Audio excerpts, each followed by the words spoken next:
هبت نفحات أنسية فشد البلبل ألف تحية وبدا البدر الليلة شوقا يلقي الأنوار الذهبية هبت نفحات أنسية فشد البلبل ألف تحية وبدا البدر الليلة شوقا يلقي. الحمد لله وكفى وسلام على عباده الذين اصطفى أما بعد أعوذ بالله من الشيطان الرجيم بسم الله الرحمن الرحيم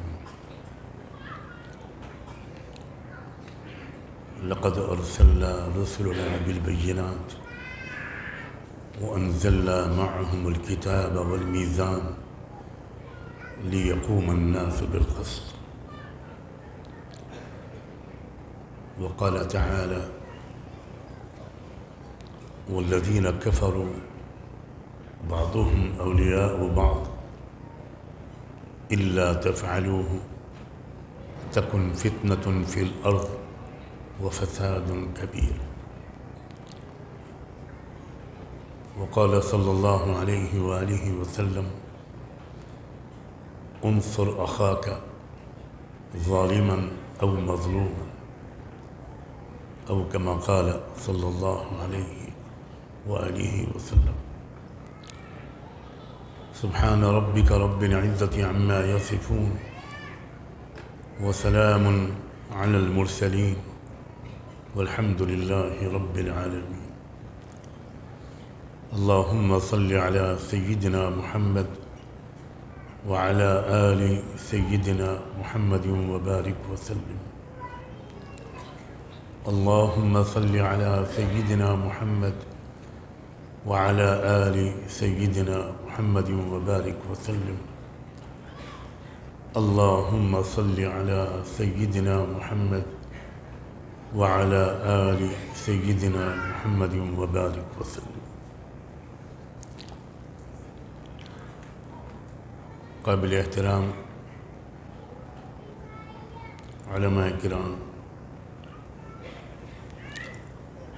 بھائیوں اور بہنوں نوجوانوں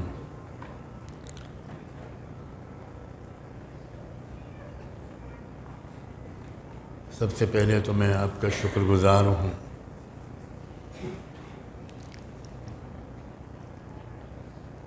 کہ یہ موقع آپ نے عنایت فرمایا ایک مسافر آپ جیسے باشعور خواتین و حضرات کے سامنے کچھ ضروری باتیں عرض کر سکیں دعا سے مدد فرمائیے کہ صحیح نیت کے ساتھ مختصر سے وقت میں اور سادہ سے لفظوں میں کچھ ضروری اور مفید باتیں عرض کر سکوں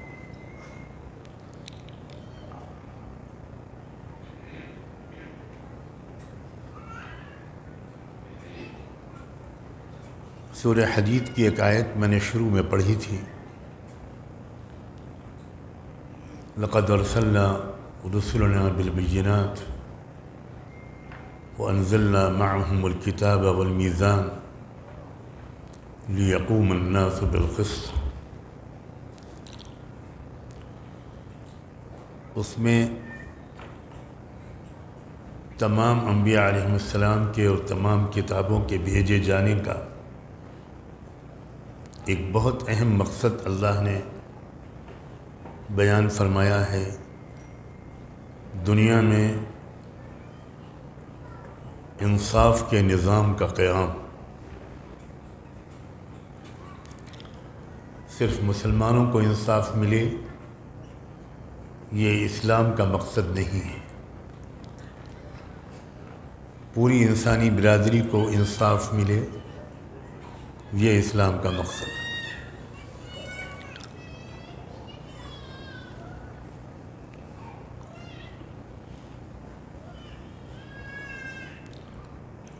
جس زمانے تک مسلمان اسلام کو سمجھتے رہے اور پورے اسلام کو سمجھتے رہے،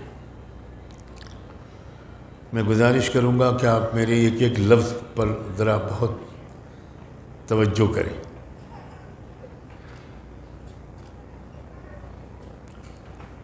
پوری ذہنی یکسوئی کے ساتھ آپ ایک ایک لفظ سنیں۔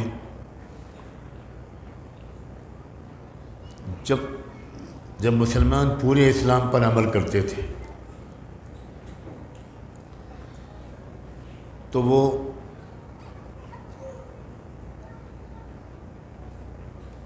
دیگر فرائض کی طرح یہ بھی اپنا اجتماعی فریضہ سمجھتے تھے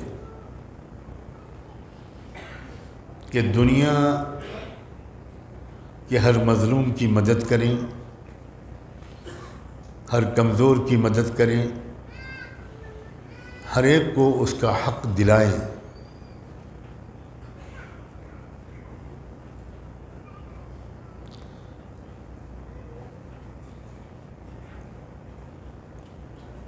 جب تک مسلمان اسلام کو صحیح سمجھتے رہے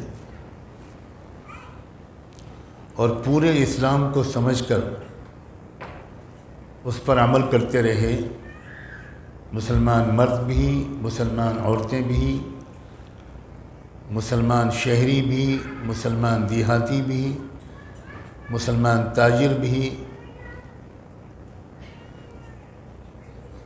مسلمان کسان بھی، مسلمان مزدور بھی، مسلمان حاکم بھی، مسلمان محکوم بھی، تب تک دنیا باہیں پھیلا کر اسلام کا استقبال کرتی رہی، اس لیے کہ ہمیشہ سے دنیا کی اکثریت مظلوم رہی ہے۔ تھوڑے سے لوگ ہوتے ہیں جو اپنے خاندانی وجاہت کی وجہ سے، اپنے خاندانی پس منظر کی وجہ سے، طاقت کے بلبوتے پر پوری دنیا کے اکثر انسانوں پر حکومت کرتے ہیں، اپنا حکم چلاتے ہیں اور دنیا کے اکثر انسانوں کے حقوق کی پرواہ نہیں کرتے۔ یہ پوری انسانی تاریخ کا خلاصہ ہے۔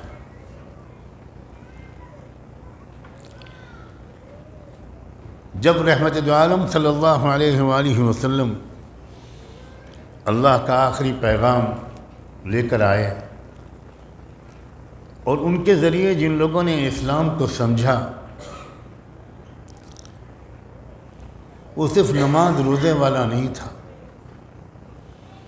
وہ صرف کرتے پاجامے اور ٹوپی اور برقعے اور حجاب والا نہیں تھا۔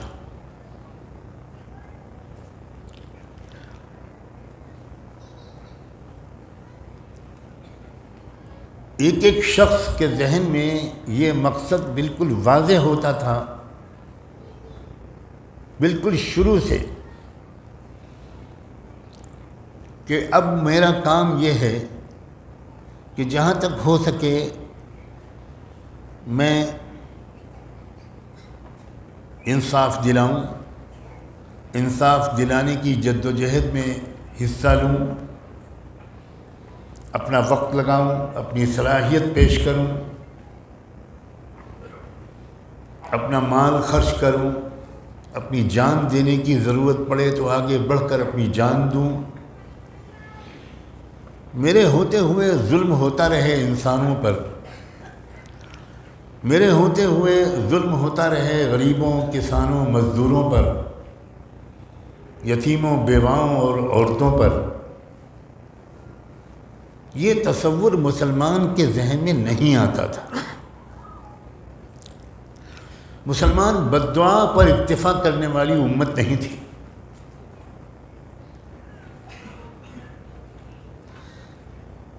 ہر مسلمان چاہے وہ ان پڑھ ہو، امی ہو، کسی چھوٹے سے دیہات کا رہنے والا گمنام مسلمان ہو، رب کعبہ کی قسم جس طرح وہ اس بات پر ایمان رکھتا تھا اور عمل کرتا تھا کہ 5 وقت کی نماز فرض ہے، زکوٰۃ فرض ہے، حج فرض ہے، روزہ فرض ہے،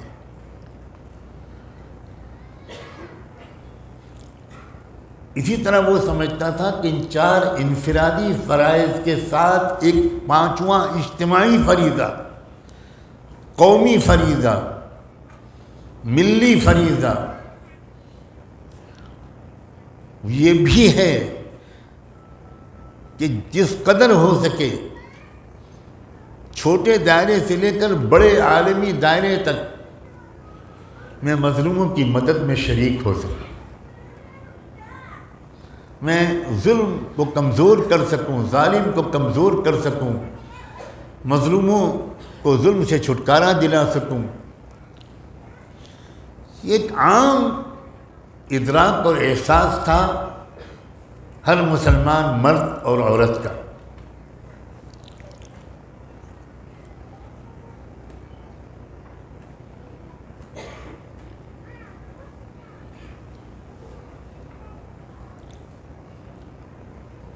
اسی وجہ سے جن ملکوں میں مسلمان پہنچتے تھے ان ملکوں کی حکومتیں ان مسلمانوں کا راستہ روکنے کی کوشش کرتی تھیں، مگر ان ملکوں کے عوام، غریب عوام ان آنے والے مسلمانوں کا استقبال کرتے تھے۔ اچھی امیدیں ان کے دلوں میں بر آتی تھی کہ اب یہ لوگ آ گئے، اب ہم کو قیصر و کسریٰ سے چھٹکارا ملے گا،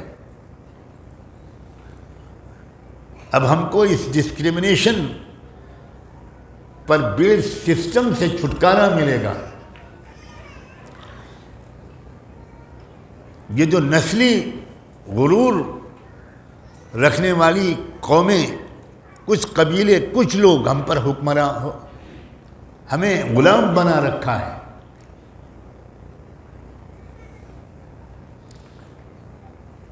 پوری قوم کمائے اور ٹیکس ادا کرے، جانوروں کی طرح قومیں محنت کرتی تھی بیچاری روزی روٹی کے لیے، اور عیاشی کرتے تھے صرف چند حکمراں خاندان۔ اسلام کا مقصد نماز روزہ پڑھنے والی ایک امت تیار کرنا صرف ہرگز نہیں تھا، قطعاً نہیں تھا۔ اسلام کا مقصد تھا اللہ بعثنا لنخرج من شاء من عباده من عبادة العباد إلى عبادة رب العباد ومن جور الأديان إلى عدل الإسلام۔ ایک گمنام صحابی جو نہ محدث ہیں، نہ فقیہ ہیں، نہ بہت سی حدیثوں کے راوی ہیں،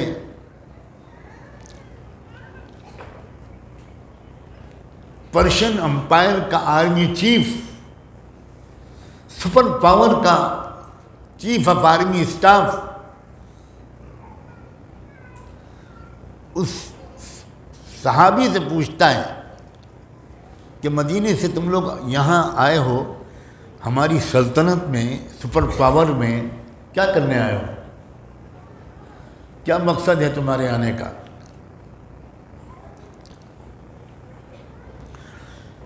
وہ گمنام صحابی یہ جواب دیتے ہیں کہ آپ کے ملک میں کچھ لوگوں نے اللہ کے بندوں کو اپنا بندہ بنا لیا ہے، آپ کی بندگی سے نکال کر ان کو رب کی بندگی تک پہنچانا ہمارا کام ہے۔ کوئی انسان کسی انسان کا غلام اور بندہ نہیں ہے۔ مَتَى اسْتَعْبَدْتُمُ النَّاسَ وَقَدْ وَلَدَتْهُمْ أُمَّهَاتُهُمْ أَحْرَارًا۔ ہر انسان کو اللہ نے آزاد پیدا کیا، وہ اپنے لیے جو راستہ چاہے چنے۔ قُلْ الْحَقُّ مِنْ رَبِّكُمْ فمن شاء فلیؤمن ومن شاء فلیکفر. لیکن تم نے اے سپر پاور کے حکمرانوں، تم نے اپنے یہاں کی اوور ویلمنگ میجورٹی کو، زبردست اکثریت پر مبنی عوام کو آزادی سے محروم کر رکھا ہے. ہم مدینے سے آئے ہیں ان کو آزادی دلانے کے لیے. وَمِن جَوْرِ الْأَدْيَانِ إِلَىٰ عَدْلِ الْإِسْلَامِ، اور تمہارے جو ظالمانہ سسٹم ہیں ان ظالمانہ نظام ہائے زندگی سے چھٹکارا دلا کر انصاف کی ٹھنڈی چھاؤں میں ہم لوگوں کو پہنچانا چاہتے ہیں. آزادی دلانے آئے ہیں. امت مسلمہ اپنا ایک اجتماعی فرض سمجھتی تھی. وہ دنیا کے حالات کی تماشائی امت نہیں تھی. وہ انٹرفیئر کرتی تھی، مداخلت کرتی تھی، مزاحمت کرتی تھی، ریزسٹ کرتی تھی، تبدیلی لانے کی کوشش کرتی تھی. اس راستے میں تکلیفیں برداشت کرتی تھی. کچھ لوگ جام شہادت نوش کرتے تھے،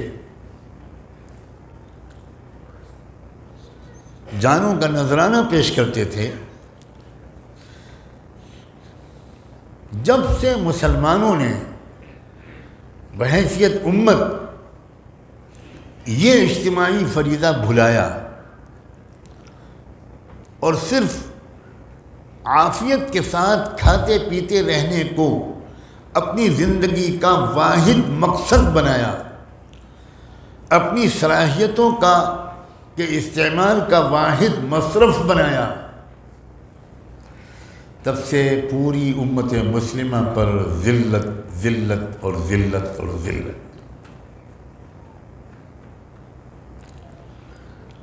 مجھے ایک ادنا سے مسلمان کی حیثیت سے جب ان علاقوں میں جانے کا موقع ملتا ہے جہاں مسلمان خوشحال ہیں، عافیت کی اچھی آسائش کی زندگی گزار رہے ہیں، بہت دل خوش بھی ہوتا ہے.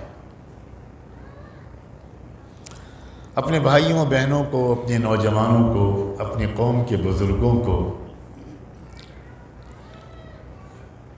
کون خوشحال نہیں دیکھنا چاہتا؟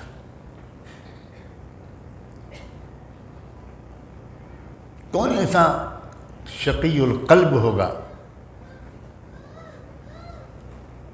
جو اپنی امت کے افراد کو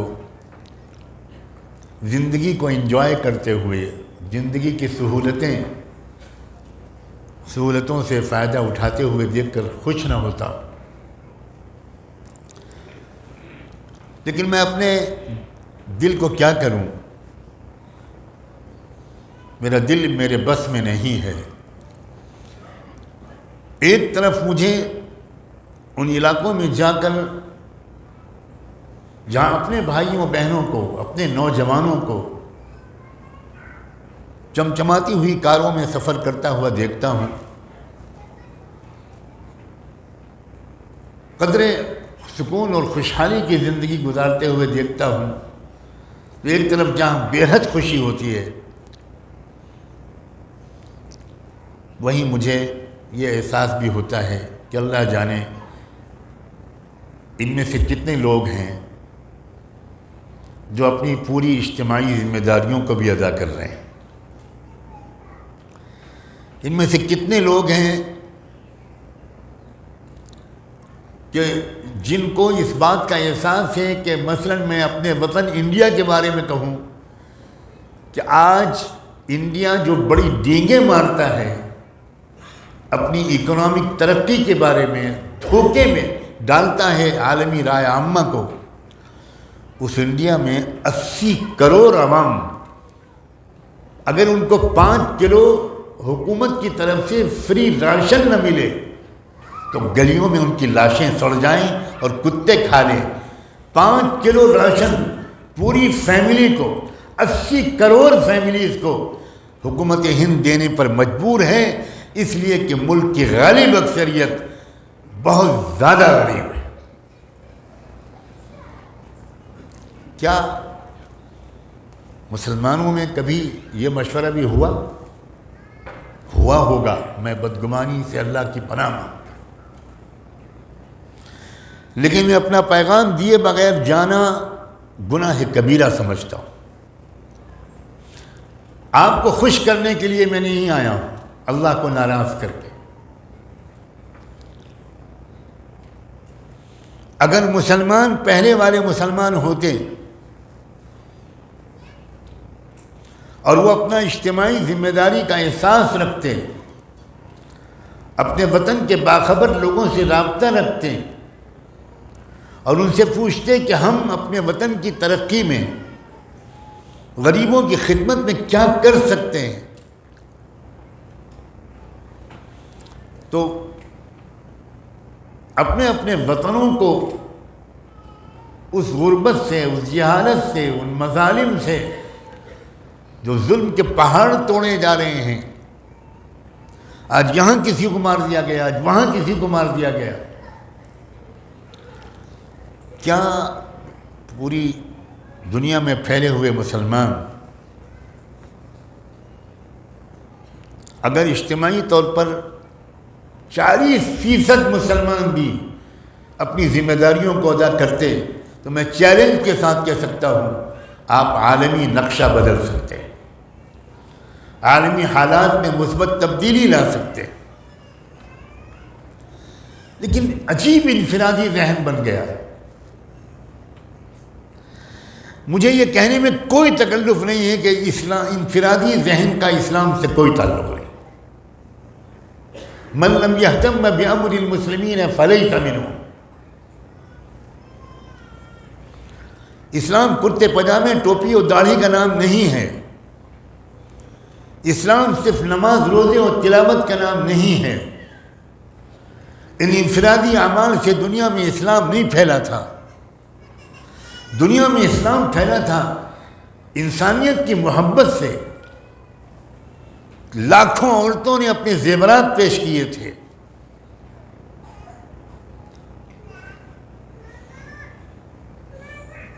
جس دن سیدنا عمر بن عبدالعزیز نے ذمہ داری سنبھالی، امت کی قیادت کی ذمہ داری،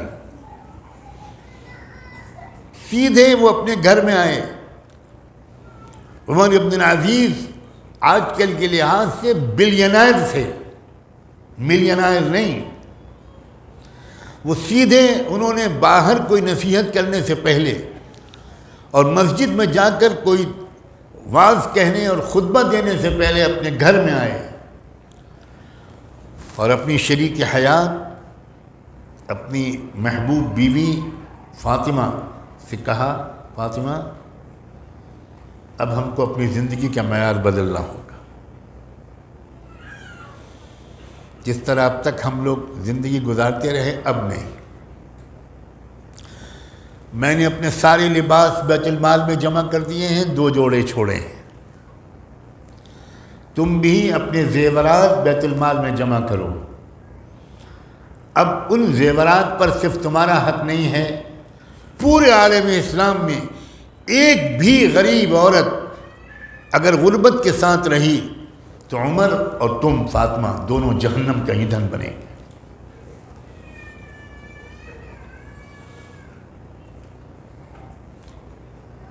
مجھے یہ کہنے کی اجازت دیجیے، خدا کے واسطے اسلام کو پھر سے سمجھنے کی کوشش کیجیے۔ انفرادی زندگی کی اسلام اجازت نہیں دیتا۔ خود غرضی والی زندگی کو اسلام شراب پینے سے بڑا گناہ مانتا ہے۔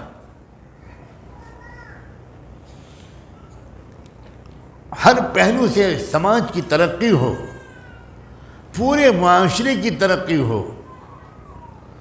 آل راؤنڈ ڈیولپمنٹ ہو، تعلیمی ترقی، ثقافتی ترقی، تہذیبی ترقی، شعوری ترقی، اخلاقی ترقی، روحانی ترقی، مادی ترقی،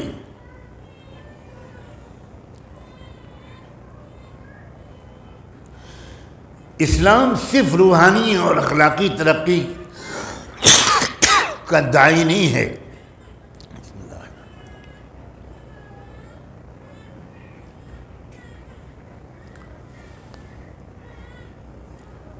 کیا وجہ ہے کہ دنیا تو ہزاروں سال پہلے جی رہی تھی سیدنا محمد الرسول اللہ صلی اللہ علیہ وآلہ وسلم سے پہلے، مگر دنیا پتھر کے ایج سے آگے نہیں بڑھ پا رہی تھی۔ اسٹون ایج اور ڈارک ایجز سے آگے نہیں نکل پا رہی تھی۔ یورپ موجود تھا، مغرب موجود تھا، مگر دنیا ڈارک ایجز میں تھی۔ ہزاروں صلاۃ و سلام ہو محمد الرسول اللہ صلی اللہ علیہ وسلم، ان کے آتے ہی دنیا کی صرف روحانی اور اخلاقی ترقی نہیں ہوئی، مادی ترقی ہوئی۔ اس لیے مادی ترقی اس لیے رکی ہوئی تھی کہ دولت چند لوگوں کے ہاتھوں میں تھی۔ اسلام نے ایک تبدیلی پیدا کی، تؤخذ من اغنیائہم وترد علی فقرائہم لکی لا یکون دولۃ بین الاغنیاء منکم۔ اسلام نے کہا کہ دولت چند ہاتھوں میں نہیں رہنی چاہیے۔ اللہ تعالیٰ سب کو برابر دے سکتا تھا، مگر سوسائٹی نہیں چل سکتی اگر سب کو برابر ملے۔ اگر سب کو برابر ملے تو آپ کا مکان کون بنائے گا؟ آپ کا مستری کون ہوگا؟ کس سے آپ لیبر کا کام لیں گے؟ سڑکیں کون بنائے گا؟ پبلک فیسلٹیز کو فراہم کون کرے گا؟ کچھ کو زیادہ کچھ کو کم دینا یہ انسانیت کی مصلحت کے لیے ضروری تھا، ورنہ آپ جاتے کسی کے پاس کہ بھئی میرا مکان بنا دو تو وہ کہتا کہ تم خود آؤ میرا مکان بناؤ، جتنی تمہاری انکم اتنی میری انکم، میں کیوں آؤں تمہارا مکان بنائے۔ آپ جاتے کسی الیکٹریشین کے پاس کہ ہمارے یہاں وائرنگ کر دو، وہ کہتا ہے تمہارے دماغ کی وائرنگ کرواؤ اپنی پہلے، میں کیوں آؤں؟ جتنی تمہاری آمدنی ہوتی میری آمدنی، دنیا چل ہی نہیں سکتی تھی۔ لیکن جب کچھ کو کم اور کچھ کو زیادہ ملے گا تو اس میں سائیڈ ایفیکٹ بھی ہو سکتے ہیں۔ جن کو زیادہ ملے ان میں تکبر آ جائے، ان میں غرور آ جائے، ان میں بخل آ جائے، ان میں تفریق و امتیاز کی مصیبت آ جائے، وہ عیاشی کرنے لگیں اور دوسرے لوگ بھوکے مرنے لگیں۔ اس لیے اسلام نے یہ مزاج بنایا کہ تم کو زیادہ ہم نے دیا ہے عیاشی کے لیے نہیں، یہ جو تمہارے پاس ہیں یہ تمہاری ملکیت نہیں ہے، یہ امانت ہے۔ تم تلاش کرو ان لوگوں کو جن کا یہ مال ہم نے تمہارے ہاتھ میں دیا ہے تاکہ تمہارے ذریعے سے ان تک پہنچے، ورنہ ہم تمہارے محتاج نہیں تھے۔ ہم نے سورج بنایا تمہارا ہاتھ لگائے بغیر، ہم نے آسمان و زمین پیدا کیا تمہارا ہاتھ لگوائے بغیر۔ کیا ہم 100 غریبوں کی مدد نہیں کر سکتے تھے تمہارے ہاتھ لگوائے بغیر؟ تمہارا ہاتھ لگوایا ہم نے اس لیے ہے کہ تم کو یہ سعادت میں ہم شریک کرنا چاہتے ہیں۔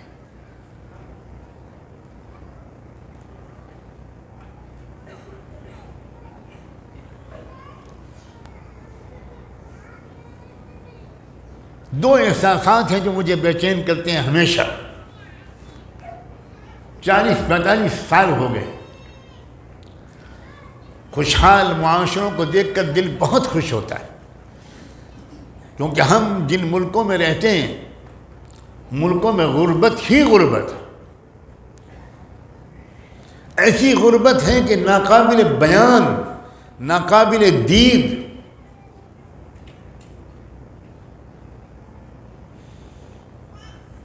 کئی سال پرانا واقعہ ہے، بہت پرانا، اچھا خاصا پرانا۔ میں اس زمانے میں دارالعلوم ندوۃ العلماء میں پڑھاتا تھا، استاد تھا، مدرس تھا۔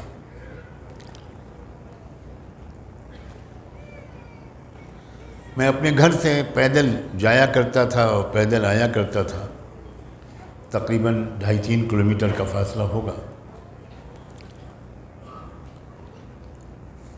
درمیان میں ایک ریور پڑتی ہے، دریا، اس کے اوپر برج پر سے گزرنا ہوتا تھا۔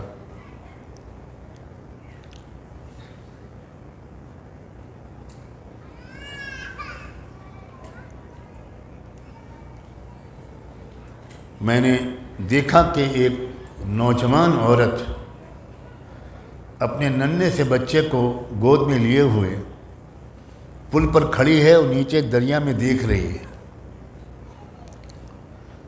2 منٹ کے لیے میں نے کوئی خاص اہمیت نہیں دی، پھر مجھے ایک دم سے ڈر لگا کہ کچھ گر گیا ہے اس کا یا کیا بات ہے، یہ کیوں اس طرح دیکھ رہی ہے۔ تو میں چند قدم آگے بڑھ گیا تھا، پیچھے آیا اور میں نے اس سے پوچھا کہ بہن کیا بات ہے، آپ کیوں کھڑی ہیں؟ کہ نہیں جائیے مولانا صاحب آپ جائیے۔ میں نے کہا نہیں، آپ کو کیا پریشانی ہے آپ بتائیے مجھے۔ اس نے کہا کہ میرا شوہر جیل میں ہے، ایک چھوٹی سی چیز کی وجہ سے، وہی رکشہ چلاتا تھا، اب 2-3 دن سے ایک لقمہ میرے پیٹ میں نہیں گیا ہے اور یہ بچہ بھوک سے مر رہا ہے، بلبلا رہا ہے۔ تو اب میں سوائے اس کے کہ میں بچے کو لے کر ندی میں کود کے جان دے دوں، میرے پاس کوئی چارہ نہیں۔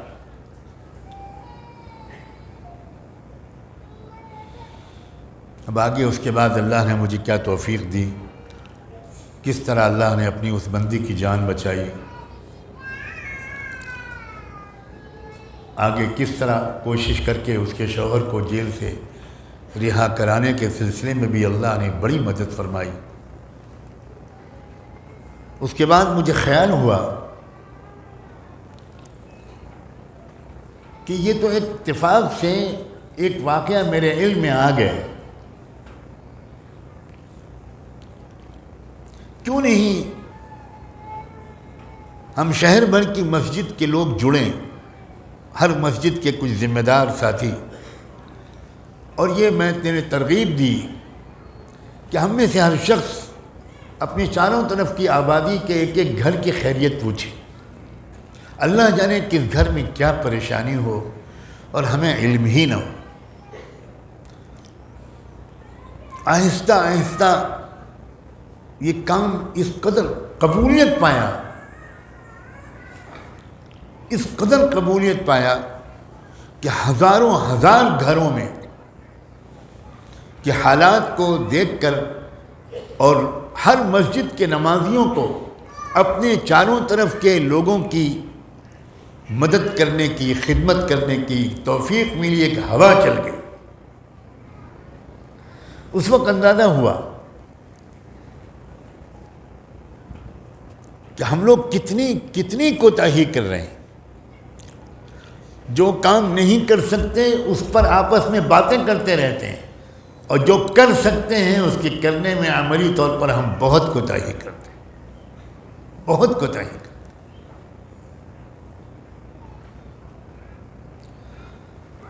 ہم جس دور میں جی رہے ہیں،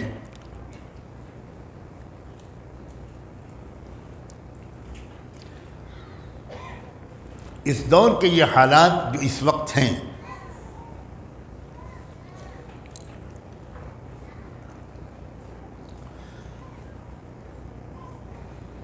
خلاصہ ان حالات کا یہ ہے کہ زمین ظلم سے بھرتی چلی جا رہی ہے۔ یہ الفاظ میرے نہیں ہیں، یہ الفاظ رحمت دو عالم صلی اللہ علیہ وآلہ وسلم۔ آپ چونکہ قیامت تک کے لیے رہبر تھے انسانیت کے، تو آپ نے قیامت تک کے حالات کا تذکرہ فرما دیا کہ کن کن مرحلوں سے، کن کن اسٹیجز سے انسانی برادری اور اس کی تاریخ گزرے گی۔ آپ نے اپنے دور کے بارے میں ارشاد فرمایا نبوۃ و رحمہ،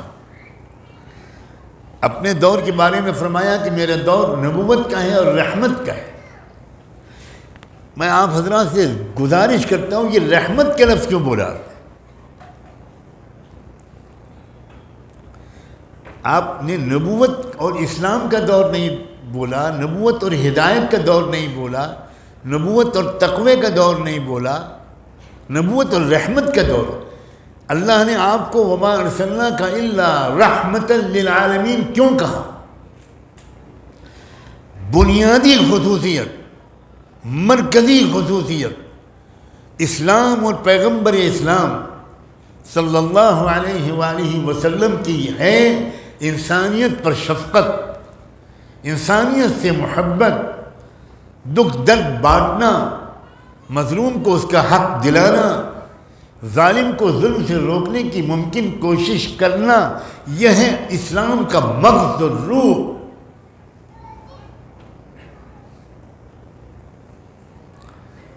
اسی لیے حضور نے اپنے دور کے بارے میں کہا کہ میرا دور نبوت کا ہے اور پیار کا دور ہے، شفقت کا دور ہے، محبت کا دور ہے، رحمت کا دور ہے۔ کیا خوبصورت تعارف ہے اسلام کا۔ اسلام کی یہ تصویر آج دنیا کے سامنے ہے۔ میں جواب چاہتا ہوں آپ سے، میں آگے نہیں بڑھوں گا جب تک آپ جواب نہ دیں گے۔ اسلام تو ایک عذاب بنا ہوا ہے دنیا کے لیے۔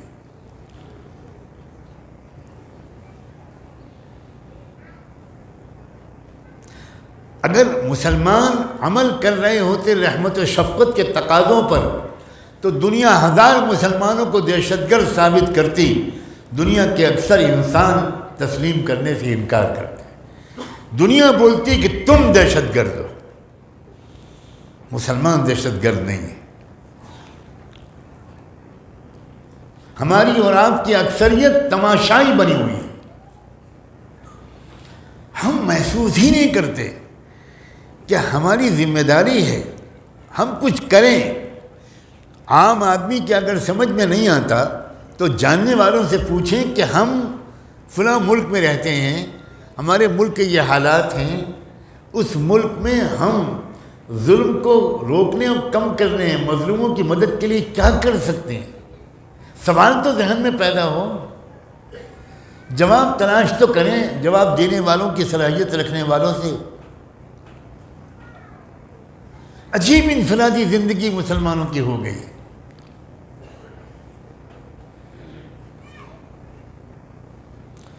سیدنا عمر بن خطاب نے فرمایا تھا لا اسلام الا بجماعہ ولا جماعت الا بامارہ ولا امارت الا بالسمع والطاعہ۔ وہ اسلام کو سمجھے تھے کہ ہم اسلام کو سمجھیں۔ وہ کہتے تھے، صاف فرماتے تھے، اجتماعیت کے بغیر اسلام ہے ہی نہیں۔ پڑھتے رہیے تہجد، کرتے رہیے عمرے، انفرادی تہجد و عمروں کے ذریعے سے دنیا میں اجتماعی عزت نہیں ملا کرتے۔ دنیا میں اجتماعی عزت ملتی ہے اجتماعی قربانی سے، اجتماعی جد و جہد سے، شیئرنگ اینڈ کیئرنگ مزاج سے۔ اور اسی لیے وہ دوسری آیت میں نے جو پڑھی تھی جس میں اللہ تعالیٰ نے عجیب و غریب انداز سے فرمایا والذین کفروا بعضهم اولیاء بعض، کفر کی طاقتیں اکٹھا ہو گئی ہیں، وہ سب ایک دوسرے کی مدد کر رہی ہیں۔ الا تفعلوه تکن فتنة فی الارض وفساد کبیر، اگر تم اکٹھا نہیں ہوگے، اگر تم ایک دوسرے کی مدد نہیں کرو گے تو یاد رکھنا پوری دنیا میں اور زمین میں سخت فتنہ و فساد برپا ہوگا۔ آج تو ہم علماء نے ان آیتوں پر بیان بھی چھوڑ دیا ہے۔ ہم بھی انفرادی نیکیوں پر اپنی تقریریں کرتے ہیں۔ یؤمنون ببعض الکتاب ویکفرون ببعض فما جزاء من يفعل ذلك منكم الا خزي في الحياة الدنيا وَيَوْمَ الْقِيَامَةِ يُرَدُّونَ إِلَىٰ أَشَدِّ الْعَذَابِ.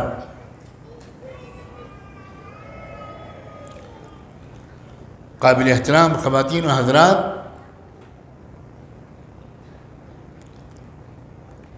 آپ کو اس قسم کی باتیں سننے کی عادت نہیں ہے، اور مجھے اس کے علاوہ واعظ کہنے کی عادت نہیں.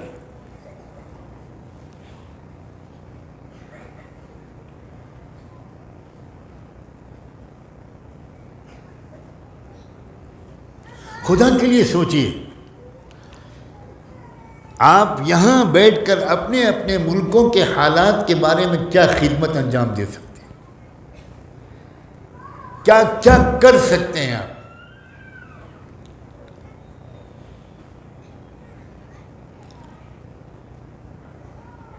مجھے معلوم ہے بہت سے کارہائے خیر میں آپ شریک ہوتے ہیں، مسجد بنا رہے ہیں، کہیں پر کچھ مدرسہ بنوانے میں مدد کر رہے ہیں. میں ان چیزوں سے بے خبر نہیں ہوں. اللہ آپ کی ان حسنات کو بے حد قبول فرمائے، اور تمام اپنے اپنے وطنوں میں آپ کی ان خدمات کا زیادہ سے زیادہ نفع اللہ کے بندوں اور بندیوں کو پہنچے.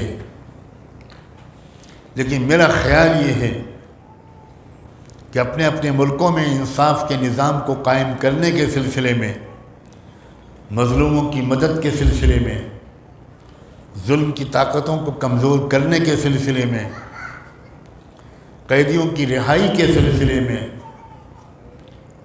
یتیم بچوں کی اچھی تعلیم و تربیت کے سلسلے میں، اور نہ جانے کن کن مشکلات میں مبتلا اپنے بھائیوں، بہنوں، نوجوانوں کی اعانت کے سلسلے میں آپ اور بھی بہت کچھ کر سکتے ہیں.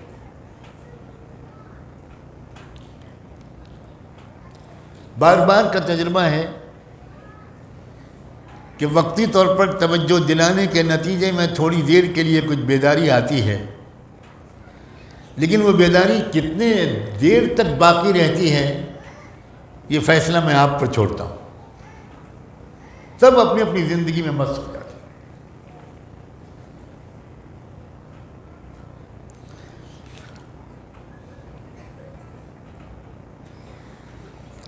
اس وقت 50 مسائل جو پہلے سے چل رہے تھے وہ تو بدستور باقی ہیں، اور ان کی شدت میں اور اضافہ ہی ہو رہا ہے. لیکن ہمارے ملک میں وقف کے قانون میں جو خطرناک ترمیم، انتہائی بھیانک امینڈمنٹ کا بل پارلیمنٹ میں پیش ہو چکا ہے،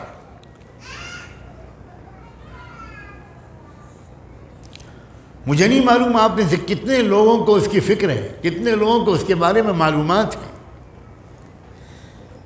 ملک کی تاریخ میں اب تک اقلیتوں، سکھوں، بدھسٹوں، مسلمانوں، عیسائیوں، Lingayats, OBCs, scheduled caste کے لوگ، ٹرائبل لوگ، قبائلی لوگ، ان سب کے مفادات کے خلاف بہت سے بل پیش ہو چکے، بہت سے قانون منظور ہو چکے.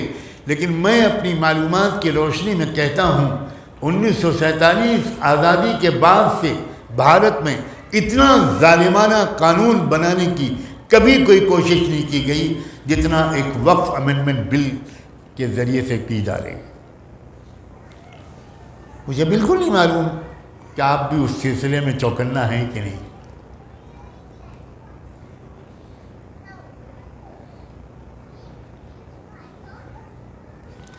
لاکھوں کی تعداد میں، بلکہ کروڑوں کی تعداد میں پوری دنیا میں رہنے والے انڈین مسلمانوں کی طرف سے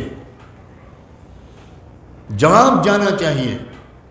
سخت سیاسی دباؤ کے بعد حکومت مجبور ہوئی کہ ایک جوائنٹ پارلیمنٹری کمیٹی کے سامنے اس بل کو رکھے، اور ایک سرکولر جاری کیا گیا کہ پوری دنیا میں جہاں کہیں بھی انڈین شہری بستے ہوں وہ اس تبدیلی اور ترمیم کی تجویز کے سلسلے میں اپنی رائے بھیج سکتے ہیں۔ آپ کو حیرت ہوگی، پرانے وقف قانون میں 150 ترمیمات اس مجوزہ بل میں رکھی گئی ہیں۔ کوئی مسجد محفوظ نہیں رہے گی، کوئی مدرسہ محفوظ نہیں رہے گا، کوئی خانقاہ محفوظ نہیں رہے گی، کوئی قبرستان محفوظ نہیں رہے گا اگر یہ قانون منظور ہو گیا، ایکٹ بن گیا۔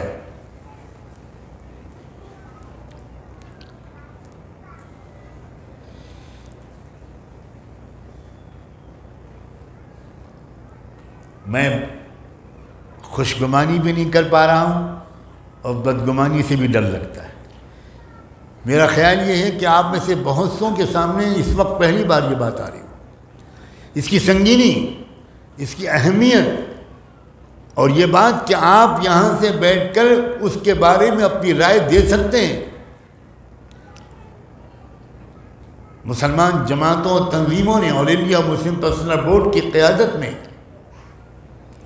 باقاعدہ پورا جواب تیار کر دیا ہے، جو ماہرین قانون نے مرتب کیا ہے۔ سپریم کورٹ کے ریٹائرڈ ججز نے وہ جواب مرتب کیا ہے، اور ایک کیو آر کوڈ کے ذریعے، ایک کیو آر کوڈ کو اسکین کر کے آپ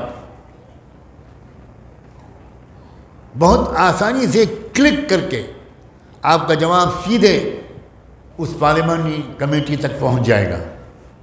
جو انڈین مسلمان ہیں، میں یہ بات ان کی خدمت میں عرض کر رہا ہوں، کہیں بھی رہیے، اسلام کے مستقبل کے بارے میں فکر مند رہنا فرض عین ہے۔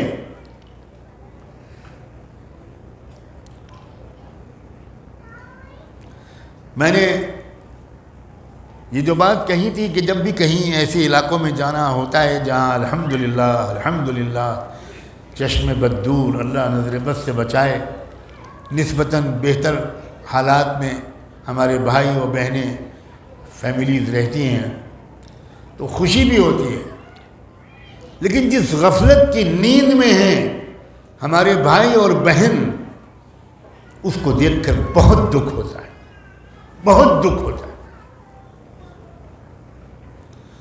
کیا یہ بے وفائی جائز ہے؟ کیا یہ بے تعلقی شرافت کی دلیل ہے؟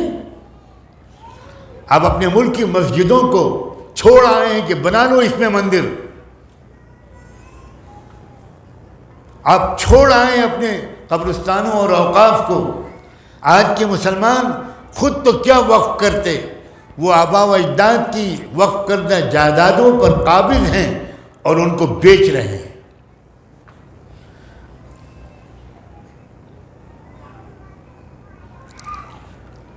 کہیں بھی رہیے، واقف رہیے، شریک غم رہیے، شریک حال رہیے۔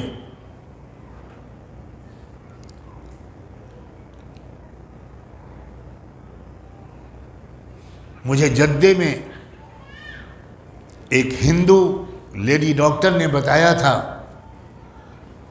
کہ بابری مسجد کو شہید کرنے کی جو پوری تحریک چلی ہے،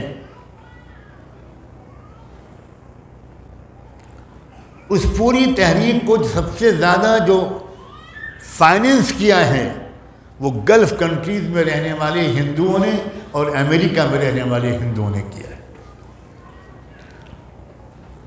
چلو پر پانی میں ڈوب مرنے کی بات ہے۔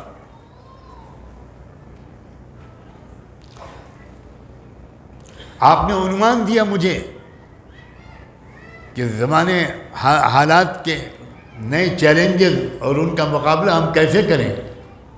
آپ نے خود مجھے چھیڑ دیا، اور نہ چھیڑتے تب بھی میں میلاد شریف پڑھنے کے لیے تو نہیں آیا، میں جھجوڑنے کے لیے آیا ہوں، میں سوئی ہوئی غیرت و حمیت کو جگانے کے لیے آیا ہوں، میں ٹوٹتے ہوئے ارادوں کو جوڑنے اور گرتی ہوئی ہمت کو اٹھانے کے لیے آیا ہوں، احساس ذمہ داری کو بیدار کرنے کے لیے آیا ہوں، اجتماعی شعور کو بیدار کرنے کے لیے آپ کی خدمت میں حاضر ہوا ہوں اور شکر گزار ہوں۔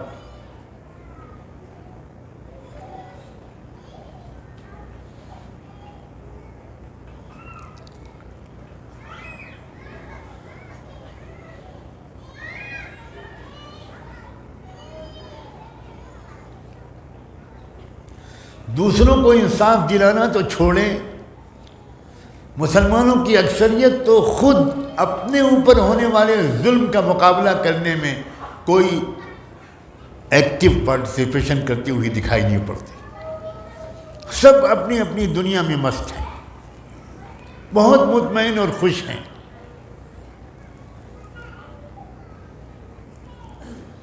اور یہ بنیادی طور پر اس کے پیچھے ایک بڑی زبردست کمی ہے کہ آخرت کی فکر سے ہم غافل ہیں۔ سب سے بنیادی جو ہماری کمی ہے، کلا بل تحبون العاجلہ وتذرون الآخرہ، کتنا سنگین مرحلہ پیش آنے والا ہے آخرت میں۔ آخرت کے تذکرے ہمارے گھروں میں نہیں ہوتے،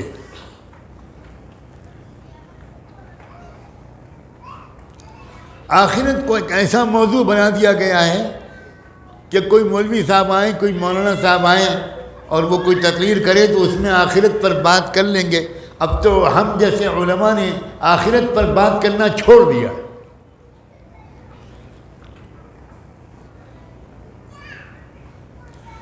جن لوگوں کو اپنی آخرت کی فکر ہے وہ انفرادی فرائض بھی ادا کرتے ہیں، اجتماعی فرائض بھی ادا کرتے ہیں، اور اللہ سے مغفرت کی امید کے سوا کوئی ان کو انعام، شہرت، کوئی کچھ یافت نہیں چاہیے۔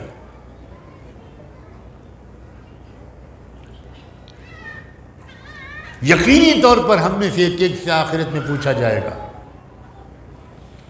تمہارے ملک میں مسجدیں شہید کی جا رہی تھی، تم نے کیا کیا؟ تمہارے ملک میں نوجوانوں کو گھیر گھیر کر مارا جا رہا تھا، تم نے کیا کیا؟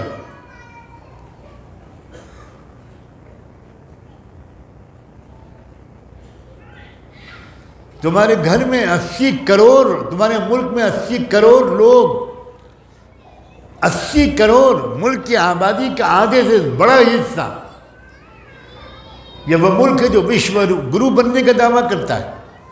کس کی آنکھوں میں دھول جھونک رہے ہو تم؟ پورے ملک کی دولت کو 4-5 یا 20-25 کارپوریٹ ہاؤسز کو، پورے ملک کی دولت کو چوز کر ان کو مالدار بنایا جا رہا ہے۔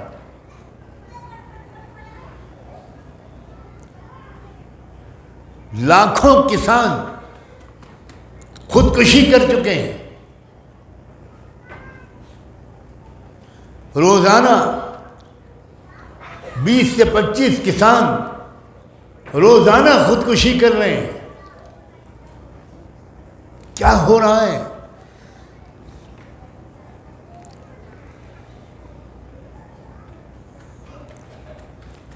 کاش کہ ہم سب مرد اور عورتیں، میرے نوجوان بیٹے اور بیٹیاں، میرے بھائی اور بہنیں، وہ سوچیں کہ ہم کیا کر سکتے ہیں، اب اپنے ضلع کی ترقی میں کیا حصہ لے سکتے ہیں، اپنے گاؤں میں کیا کر سکتے ہیں۔ آپ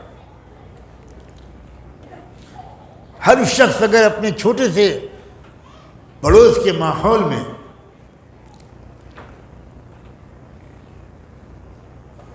اپنے ہیومن ریسورسز اور فائنینشیل ریسورسز، اپنی صلاحیت اور 4 پیسے اگر وہ خرچ کرنے میں لگ جائے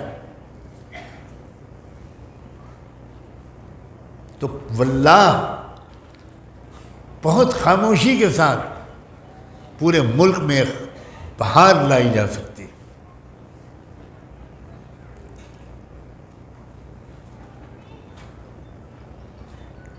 میں جب بھی آتا ہوں اور مجھے کوئی موقع آپ حضرات دے دیتے ہیں، میں اسی درد کا اظہار کرتا ہوں۔ اس خوشگمانی کے ساتھ یقیناً آپ کچھ نہ کچھ کرتے ہیں، لیکن ملک میں کس طرح کیا جائے کہ تھوڑے سے ریسورسز کے ذریعے سے ہر ایک اپنے گاؤں کی فکر کر لے، ہر ایک اپنے محلے کی فکر کر لے، نفرت کو کم کرنے کی ممکن کوشش کرنے کے لیے ہاتھ تو بڑھائیں۔ ہم رحمت للعالمین کے امتی ہیں۔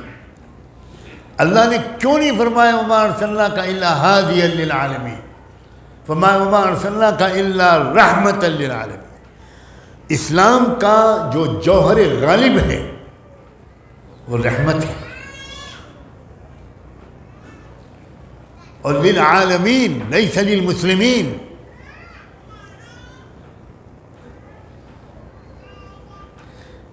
یہ اسلام کی فہم میں کیسے آپ سے گزارش کروں کہ اسلام کی فہم کی طرف واپس آئیے۔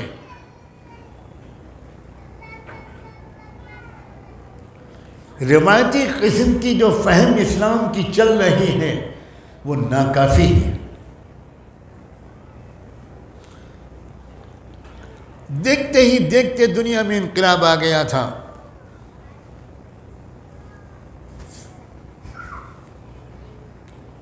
اتنے کم عرصے میں دنیا میں اتنا مال پھیل گیا تھا، نماز پھیل گئی تھی یہ میں نہیں کہہ رہا ہوں، تقویٰ پھیل گیا تھا صرف یہ بھی میں نہیں کہہ رہا ہوں، حیا اور حجاب پھیل گیا تھا یہ بھی نہیں کہہ رہا ہوں۔ اللہ کے رسول صلی اللہ علیہ وسلم نے حاتم طائی کے بیٹے عدی ابن حاتم سے کہا تھا کہ عدی ایک وقت وہ آئے گا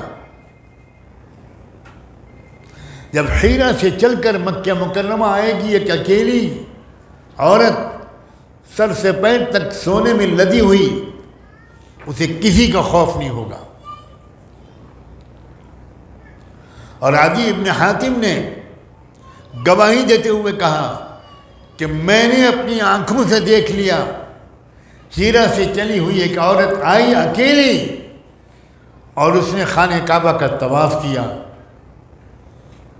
میرے آقا محمد الرسول اللہ کی بات سچ ہوتی ہوئی میں نے آنکھوں سے دیکھ لی۔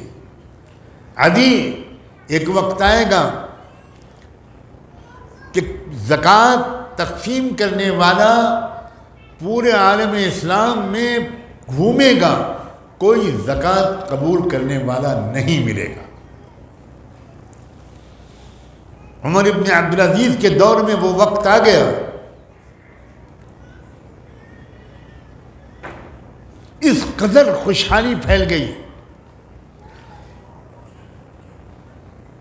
دین اور دنیا دونوں کی ترقی اسلام چاہتا ہے۔ ربنا آتنا فی الدنیا حسنہ وفی الآخرۃ حسنہ۔ اس جامع تربیت کی طرف واپس آؤ اللہ کے بندو، اللہ کی بندیوں۔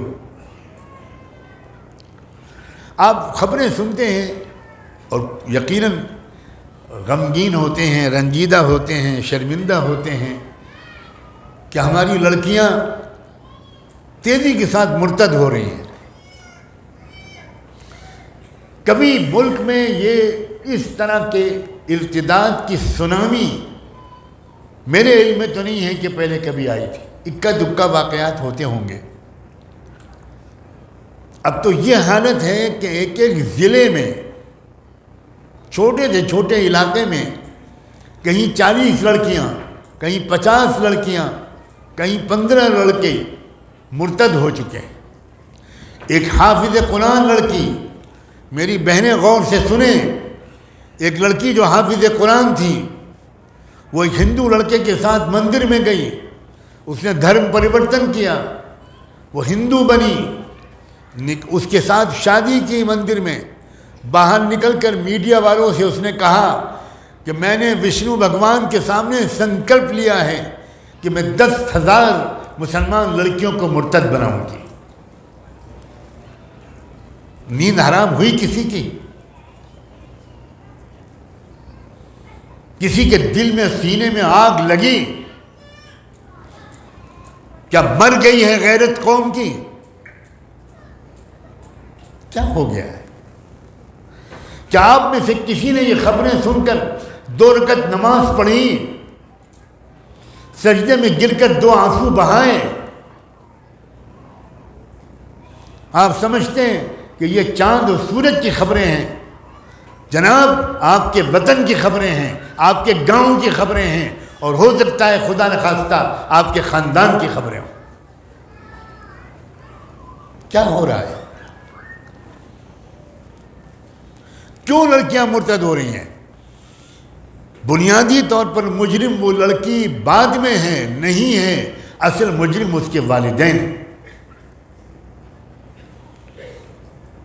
والدین نے بچی کو اسلام سمجھایا ہی نہیں.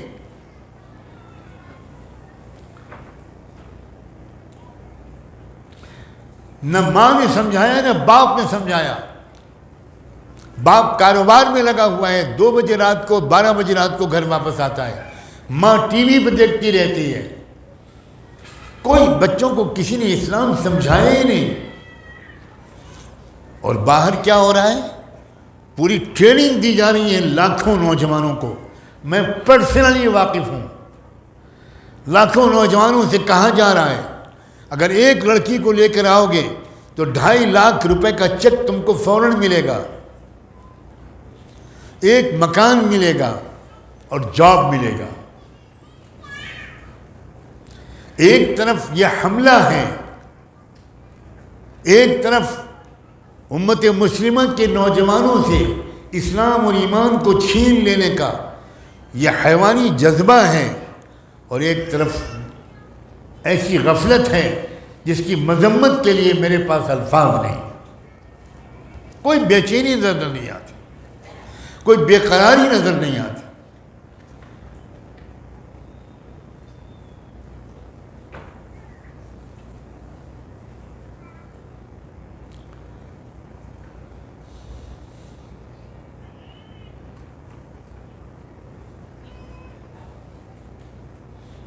سلام بھیجتا ہوں میں غزہ کے ان جانبازوں کے نام جنہوں نے ہمیں نئے سرے سے اسلام سکھانا شروع کیا ہے. میں ڈنکے کی چوٹ پر اپنے ملک میں کہتا ہوں کہ اصلی مسلمان دیکھنا ہو تو وہاں دیکھو. ہم مسلمان نہیں ہیں، وہ ہیں اصلی مسلمان. اور آپ کے ملک اور شہر کو یہ اعزاز حاصل ہوا ہے کہ زندہ اور مردہ حالت میں رئیس شہداء کا آپ نے استقبال کیا ہے. اب بھی حمیت نہیں جاگے گی، اب بھی غیرت نہیں بیدار ہوگی، اب بھی ذمہ داری کا احساس نہیں ہوگا، اب بھی ظلم اور کفر کی طاقتوں کے مقابلے کا جذبہ نہیں پیدا ہوگا، اب بھی نوجوانوں کے اندر جوش نہیں آئے گا.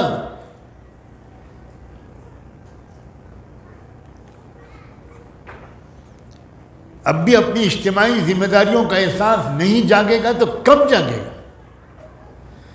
آخر میں یہ بات کہہ کر اپنی بات کو مکمل کرتا ہوں کہ متعدد احادیث سے یہ بات صاف صاف معلوم ہوتی ہے کہ آخری دور میں جب کہ ظلم ہی ظلم دنیا میں چھا جائے گا، 2 علاقے ہوں گے، 2 خطے پوری کرۂ ارض میں، زمین میں، جہاں سے ان ظلم کا مقابلہ ہوگا.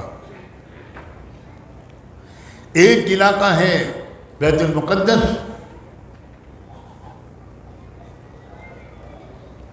اور دوسرا علاقہ ہے وہ جس کے آس پاس ہم عرب رہتے ہیں. وہ خراسان کا علاقہ جس میں ہمارے آپ کے ملک کے بھی کچھ علاقے موجود ہیں. 2 علاقوں میں فیصلہ کل مقابلہ ہوگا، عالمی دجالی ظالم طاغوتی طاقتوں کا یہاں مقابلہ ہوگا. اب یہاں 4 کیٹیگریز کے لوگ سامنے آئیں گے. ایک مومنین ہوں گے جو بہت تھوڑے ہوں گے، دوسرے نمبر پر کفار ہوں گے جو بہت بڑی تعداد میں ہوں گے، تیسرے نمبر منافقین ہوں گے اور منافقات ہوں گی، اور چوتھے نمبر پر والذین فی قلوبہم مرض ہوں گے. اب یہ فیصلہ کرنا میرا اور آپ کا کام ہے. آپ اور ہم خود اپنے گریبان میں جھانک کر دیکھیں. میں آپ کے بارے میں کوئی فیصلہ نہیں کر سکتا، آپ میرے بارے میں کوئی فیصلہ نہیں کر سکتے. بل الانسان علی نفسہ بصیرہ ولو القی معاذیرہ. ہم جانتے ہیں اپنے آپ کو. کیا ہم مومنین میں سے ہیں؟ کیا ہماری خواتین مومنات میں سے ہیں؟ یا ہم معاذ اللہ کفار میں سے ہیں یا منافقین و منافقات میں سے ہیں یا کم سے کم والذین فی قلوبہم مرض، جن کے دلوں میں روگ ہے، جن کے دلوں میں مرض ہے، وہ اللہ کو راضی کرنے کے لیے کچھ کھونے کو تیار نہیں ہے، کچھ بھی قربانی دینے کو تیار نہیں ہے۔ لالچ ہے ان میں، طمع ہے ان میں، بخل ہے ان میں، خود غرضی ہے ان میں، بے حیائی اور بے حجابی ہے ان میں، وقت ضائع کرنے کی معصیت میں گرفتار ہیں۔ وہ نہ مال کو صحیح خرچ کرتے ہیں، نہ وقت کو صحیح خرچ کرتے ہیں، نہ صلاحیتوں کو صحیح خرچ کرتے ہیں، نہ ان کے درمیان اخوت و محبت کا رشتہ ہے۔ یہ ہمارے اور آپ کے خود فیصلے کی چیز ہے، خود فیصلے کی چیز ہے۔ آخری وہ دور شروع ہو چکا ہے، میں قسم کھا کے کہنے کو تیار ہوں، وہ فیصلہ کن دور جس پر دنیا کا اختتام ہوگا، وہ عدل کا قیام ایک بار پھر ہوگا، ظلم کا خاتمہ ہوگا۔ پوری دنیا جیسے ظلم سے بھر گئی ہے، ویسے ہی ایک زبردست جد و جہد کے بعد دنیا انصاف سے بھر جائے گی۔ لیکن اس جد و جہد کے کرنے والوں کی تعداد کم ہوگی، زیادہ تر لوگ کفر کا ساتھ دینے والے ہوں گے، خود غرض ہوں گے، بخیل ہوں گے، فرار اختیار کرنے والے ہوں گے، اور وہ لوگ ان کا بہت برا انجام ہوگا، بہت برا انجام ہوگا۔ ہم اس آخری دور کے نقطۂ آغاز میں ہیں، یہ بتانا میرا فرض ہے۔ یہ عام زمانہ نہیں ہے، یہ ایک تبدیلی کا زمانہ ہے۔ ورلڈ آرڈر بدلے گا اور لازماً بدلے گا، اور اس کی تبدیلی کی شروعات ہو چکی ہے۔ اللہ، اے اللہ، ہم سب کو، ہماری اولادوں کو، ہمارے رشتہ داروں کو، ہمارے والدین، متعلقین، دوستوں، محبین کو اللہ تعالیٰ اس صالح تبدیلی کے لیے جد و جہد کرنے والوں میں شامل فرما دے، ہمیں تلاش کرنے کی توفیق دے۔ میں جب بھی آتا ہوں، چند لوگ بھی اگر ملتے ہیں اور وہ پوچھتے ہیں تو میں ان سے کہتا ہوں کہ آپ چھٹیوں میں اپنے ملک میں آتے ہیں تو آپ اگر انڈیا میں آتے ہیں تو ایک دن 2 دن کے لیے مجھ فقیر کے پاس آئیے، میں دکھاؤں کیا کام ہو رہا ہے، پورے ملک کی سطح پر کیا کام ہو رہا ہے۔ ایک نئی تحریک اللہ کے فضل سے وہاں شروع ہوئی ہے، آل انڈیا ایکتا فورم کے نام سے۔ لاکھوں والنٹیئر ہفتوں میں بن گئے، تیزی کے ساتھ لوگ اس میں والنٹیئر بن رہے ہیں، اور انشاءاللہ بہت سے غیر مسلم طبقے اس کا ساتھ دینے کے لیے تیار ہیں۔ بہت عجیب و غریب قسم کے امکانات سامنے ہیں، مگر مجھے شکوہ ہے آپ سے، آپ یہاں مجھ سے وعدہ کرتے ہیں لیکن اس کے بعد وہاں جب آتے ہیں تو اپنی شادیوں میں، ولیموں میں، عقیقوں میں آپ کا وقت چھٹی کا نکل جاتا ہے، آپ اتنے اہم کام کے لیے ایک دن نکالنے پر تیار نہیں ہوتے۔ آپ کا ضمیر آپ کو کیوں ملامت نہیں کرتا یہ بات میں نہیں جانتا، آپ خود فیصلہ کریں، آپ اللہ اور اللہ کے رسول کے وفادار زیادہ ہیں یا اپنے شہوتوں کے، اپنی پکنکس کے، اپنے فنکشنز کے، اپنی فیملی کی تقریبات کے آپ زیادہ وفادار ہیں۔ میں نے یقیناً تلخ کلامی کی ہے لیکن میں آپ سے معذرت نہیں کروں گا، آپ کا جی چاہے معاف کریں، جی چاہے معاف نہ کریں، رکھیو غالب مجھے اس تلخ نمائی میں معاف، آج کچھ درد میرے دل میں سوا ہوتا ہے۔ وآخر دعوانا ان الحمد للہ رب العالمین۔